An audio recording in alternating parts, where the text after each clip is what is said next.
بسم الله الرحمن الرحيم. أهلا وسهلا بكم. معاكم إبراهيم البحيري، وده برنامج رومنتادا النمر.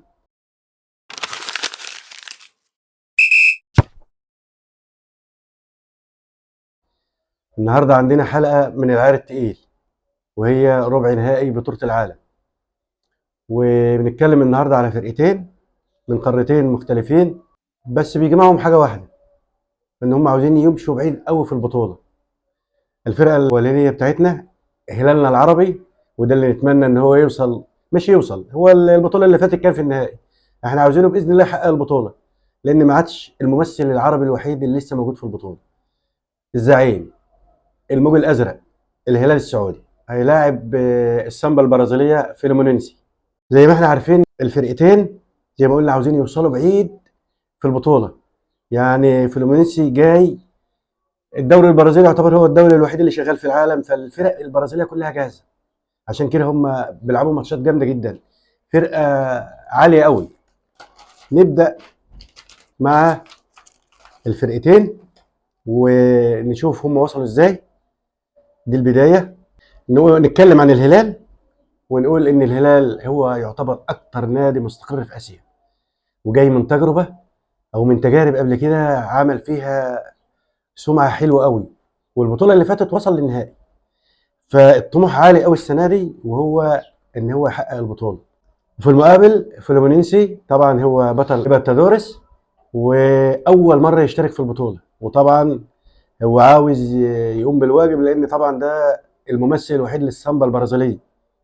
ويعني البرازيل اي حد يجي من الشارع في البرازيل ياخد بطوله. هنبدا نتكلم ان شاء الله، هنتكلم النهارده على الماتش من جميع الزوايا، ونحلل ونقول نقط القوه ونقط الضعف لكل فرقه، ويا رب احنا بنتمنى انها تكون هلاليه للزعيم. ونبدا عشان نتكلم في الموضوع ده، نبدا نشوف الفرقتين وصلوا ازاي، ونتكلم مع هلالنا اللي هو السعودي حبيبنا. البدايه كانت بتعادل بطعم الفوز مع ريال مدريد، وتعادلوا 1-1. في المباراة الثانية اتعادل مع سيلسبيرج 0-0. وفي المباراة الثالثة اللي كان فيها الفوز والتأهل، وفاز على باتشوكا 2-0، والتأهل كوصيف برصيد 5 نقاط. وبعد كده يقابل مانشستر سيتي.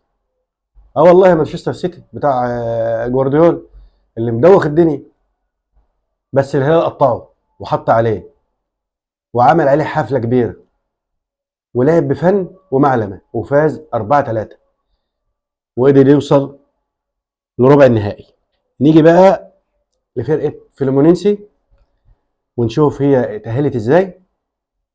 المباراة الأولى كانت مع بروسيا دورتموند وتعادلوا 0-0، وبعد كده لاعب أولسان هاي الياباني وفاز عليه 4-2. وآخر مباراة تعادل مع مولودي سان داونز جنوب أفريقي 0-0، وتأهل بنفس الطريقة زي الهلال كوصيف وب5 نقاط. وقابل الميلان في دور 16 وقطع الميلان بالحرف وفاز عليه 2-0. وبكده ان شاء الله هيكون معانا فيديو بعد المباراه ما تنتهي، ونحلل كل حاجه في المباراه، ويا رب يكون الهلال فايز ونفرح مع بعض، ويكون وصل لابعد حاجه في البطوله باذن الله وياخد البطوله.